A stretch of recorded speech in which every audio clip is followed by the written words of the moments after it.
Hi there. Hello. Thank you for joining us. I am Chidi Akunna, and with me today is my dear husband, Victor Akunna. All right, so we would like to say thank you to every returning subscriber who keeps engaging with our content. And if you haven't subscribed to our channel or you're new to our YouTube channel, Foundation for Family Affairs, please subscribe and turn on your notification bell so you're notified when we drop our content. Okay, at Foundation for Family Affairs, our mission is simple: to connect hearts and raise healthy families. Absolutely. And what we'll be talking about today borders on connecting hearts. Okay, 7 C's to a happy relationship. And what we say C's, we mean 7 core elements you need to have a happy relationship. Absolutely. You want to give some context? Well, as a single person, you might be thinking, am I in the right relationship? What should I be looking out for? I know my friend said I should check if I'm feeling right about him, if he's feeling me. But what other things should you look out for to know that this relationship, fingers crossed, will turn out well? You will be happy in this relationship, because relationship not just that initial phase where you just meet each other. Now you need to now sustain that relationship and hopefully get into marriage. So from phase 1 to phase 2 to phase 3, how do you know if you're going to be happy? These are some of the core elements that you should be able to look out for. And this will help you not to waste your time. Yes. Okay. So I forgot to tell you this. There are 2 parts to this. Okay. So you make sure you look out for the part 2 of this, because we'll be sharing even juicier content. Absolutely. Okay. So for this first part, we'll be dealing with 3 C's, and then in the continuing part, we'll deal with the other 4. Yes. All right. So the first point we have to deal with today is character. Very critical. Character. What's this person's character like? Okay, and when we say character, we would want to categorize it into moral character and mental character. Okay, so moral character would border on things to do with values. Okay, is this person a person of integrity? Yes. Is this what are this person's values? Do we connect with regarding our values? Like we like to say, opposites attract regarding your personalities. Yes. But likes should attract when it comes to values. Absolutely. Okay, so you can't be a person of character and you're going into a relationship with someone who is never straight. Yes. Okay, there are a lot of controversies in what this person says, and you expect to have a happy relationship. That's not possible. Yes. Okay, because you'll be butting heads later in the relationship. Absolutely. Because what this person does will be putting you off. Absolutely. Okay, so that's touching on moral character. You want to add to it? So Absolutely. we'll take mental. Yeah, because values are so important. That's why you are together. That's one of the things that helps you to make decisions together, because your values in alignment. For example, if you are someone who values loyalty in a relationship, it will really, really be very painful to have to be in a relationship with someone that's naturally disloyal. Not that they are disloyal once in a while. They are naturally disloyal. If you are someone who likes truth, no matter what, it will be very hard for you to be in a relationship with someone who, anytime they say something, you need to investigate, you need to hire FBI to check it out. All is exhausting. How do you know if someone has moral strength? You need to know your own values first. So if your value is integrity is important to you, then you must look for someone who also prioritizes integrity, prioritizing loyalty, prioritizing things that are also important to you, because you will be relating with that person on a daily basis. Exactly. The other part is mental character. So examples to give us context, examples like resilience, examples like hard work, examples like consistency. Alright, sometimes you see very sound people who have good character, who will tell you the truth, but they don't have motivation. They start the project, they stop. They start the project, they stop. They get a job somewhere. After a while, they say, you know what, I don't like my boss. They leave. So they don't sustain anything for a period of time. You want to be that kind of a person that get into a relationship with someone that later on in marriage, you'll be the one paying all the bills. You'll be the one doing all the running around, because the person can't just be bothered about helping us. So that's the importance of mental character. Is this person consistent? Is this person following through their own personal goals? Very important for you to be able to get into a relationship. Something that for you to check before you get into a relationship with someone. A wise man once said, do not go into a relationship out of pity. Okay, so these are elements you must be checking for. All right, so you don't just run off into a relationship, and it just helps you, like I said earlier, avoid wasting time. So you don't keep trying things out. If at the start I'm looking at this person and I'm checking, okay, do our values even match? Oh, we have conflicting values. Then there's no point going into that relationship and then coming out later. You save yourself the heartbreak that comes with it as well. Okay, so if I know that this person is mentally lazy, okay, like you were talking about resilience, it's just that person wanting to pull through when it's difficult. If it's a value for me and I'm seeing that it's not in this person, I know that there'll be a problem in the relationship in the future. Okay, that said, someone would say, would that guarantee the relationship though? Because people later change in the future. Well, people later change, but usually people don't change the fundamental, the core of who they are. There might be some adjustment, of course, like they say, when you interact with the wrong people, they change your value system. But of course, you can't control that. But the ones you can control, which is you checking ahead of time, it's very important for you to be able to do that. Well, you can't, if you want to hire someone on the job, for example, you need to check what they have done consistently. Whether they're going to come on the job to now, carry on is up to them. But that's why you have a probationary period, a period where you can observe the person to know if what they said at the interview or what they've done before is in alignment with what they are doing right now. That's why you have dating. That's like a probationary period where you check out this person. Look at not just how they are relating with you, because of course they want to be on their best behavior. Check out how they are interacting with people. Check out how, I made a promise to somebody to be here at this time, but they are nowhere to be found. On a consistent basis, that should give you a form of an indication of a red flag. Yes. Okay, so I'll let you take the second point, which is competence. Absolutely.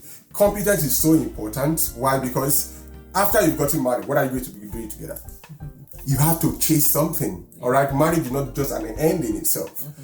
We're doing this video, we're running this charity because that's what we've been called to do. So one key thing my wife has is she has fantastic editing skill, fantastic communication skill, so there are a number of skills that she's bringing on board. She's not just a statue that, this fine, pretty lady. Beyond the pretty face, there is something that she's bringing to the table. There is a set of competencies, ability to communicate, ability to keep in touch with people. That has really helped me personally, and it also helping us build something together. So you're going to want to buy your first property. You're going to want to invest. You're going to want to raise children. So all this stuff require competencies. Competencies like ability to read, ability to communicate well, because if someone doesn't know how to communicate well, they're going to be annoying a lot of your family members. You will be so ashamed of bringing them to family gathering because they're going to say something that will turn everyone off. So ability to communicate, these are some of the things. Now, these are skills that can be taught, that can be developed. So even though the person is not there, maybe because you are the higher social strata when you guys met, but the person is willing to change, willing to grow. You can see them pushing themselves, not allowing their background to keep them behind. So they are changing, they are getting to the right circle. That's someone to give a chance. That's someone who wants to improve themselves. But competencies are so critical. Why? Because if you are going to be an upwardly mobile person who is going to be visionary, who is going to be achieving things, you're going to need someone that will be operating with you at the sentimental wavelengths. Not when you are discussing a goal and the person is just they have no clue. All right. This is why it's personal development is really important. Even for you, because that decides how far you go in the future. Absolutely. So as you're constantly developing yourself, I want to believe you'll be looking out for someone who is doing the same. Because you just don't want to plateau. Absolutely. Right. So you need someone who is pushing you to higher heights. I remember in one of our coaching sessions for our intimacy coaching.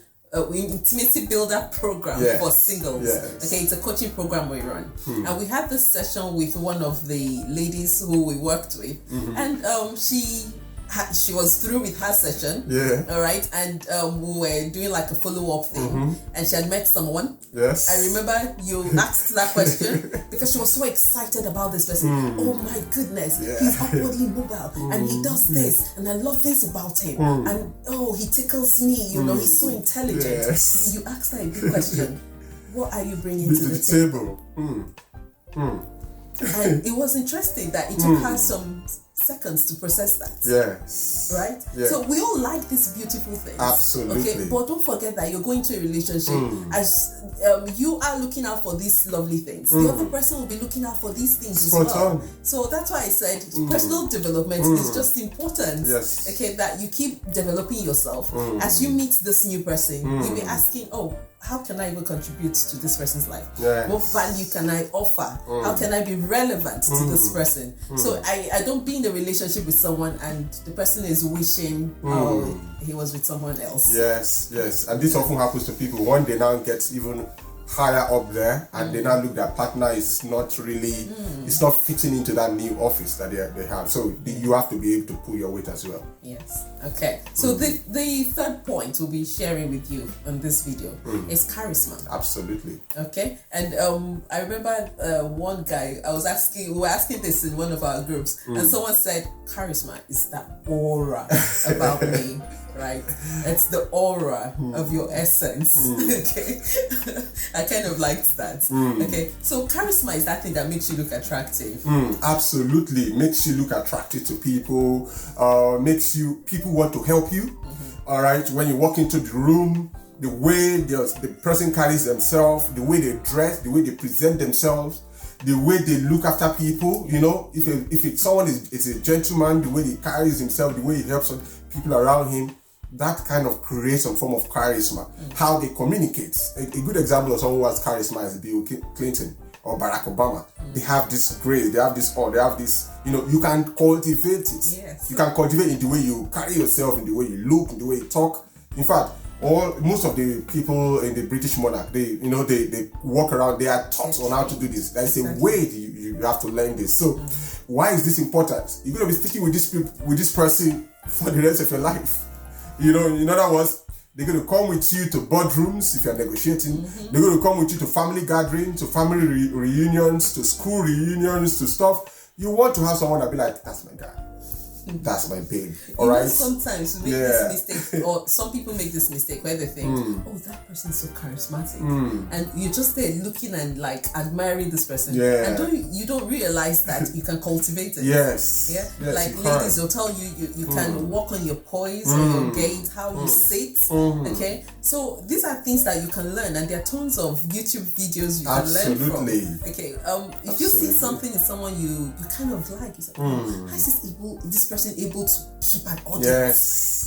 It takes practice, but you'll get there. Absolutely. Okay? And you need it for a happy relationship. Sorry, I cut in. No, fine. I also wanted to say something that, anytime you see somebody who displays something, dissect them. Dissect what is it about that thing that you really like, and then find a way to kind of emulate it. Okay, so why is this important to your relationship? Why is this important?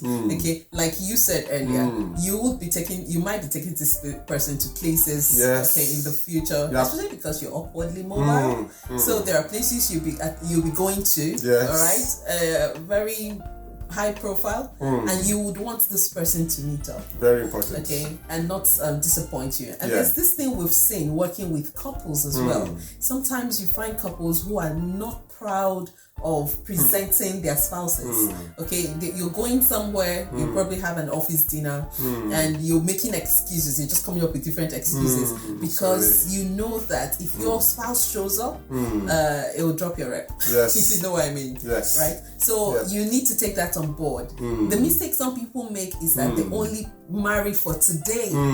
Okay, so when you think about your future, think about where you're going, then you need to be thinking about the kind of person that would fit that future. Absolutely. And then you need to also begin to pull yourself to become that kind of a person that the person will want to marry. Exactly. So very important. For example, to use our own examples, a lot of my friends are now my wife's friends. So I can just leave them on the phone and just move on and be doing other things. I'm not panicking like, oh, what is she going to say? Oh, is she going to be off? Or is she going to... No. Why? Because she's it. So, and both of us are growing, and one of the secrets to what we do, whatever I learn, I share with her. Whatever she learns, she shares with me. And that's one way we keep challenging each other, keep pulling each other higher and higher and higher. Right? Because if you don't do that, after a while, there'll be a mental gap, and that mental gap can be You know, that's so what if you're in a relationship at the moment and you're not happy about the way things are, absolutely, okay, we've just shared with you some points you can work on. Just think about these things, see how you can infuse them into you, and then ensure that, like he said, you're carrying your spouse to be along. Fantastic. Okay, so you don't get frustrated in the relationship later. Okay, this is very important. So thank you so much, guys, for joining us for this video. Make sure you look out for part 2. Absolutely. We've got 4 C's you want to hear. Absolutely. You want to hear about. Okay, and we assure you, as you get these into your relationship, you infuse them to your relationship, things will get better, things will get happier for you both. Okay, because at the end of the day, why are we together if we're not happy? Fantastic, fantastic. So tell us which of the C's you find you really like, and tell us what you look out for in a relationship. Let's also see what, let's keep the conversation going beyond the video. Post in the comment section which of the C's you really found really interesting, and which one works for you. And look in the description box. Yes. We've got the link for our Intimacy Builder coaching program for singles. Absolutely. Okay, we can give you a 1 hour free diagnosis, a 1 hour free session, so you can book for that. All right, and we'll pick it up and be in touch with you. Fantastic. All right, so for now, it's goodbye from us until we come your way again. Thank you for engaging with us. Bye.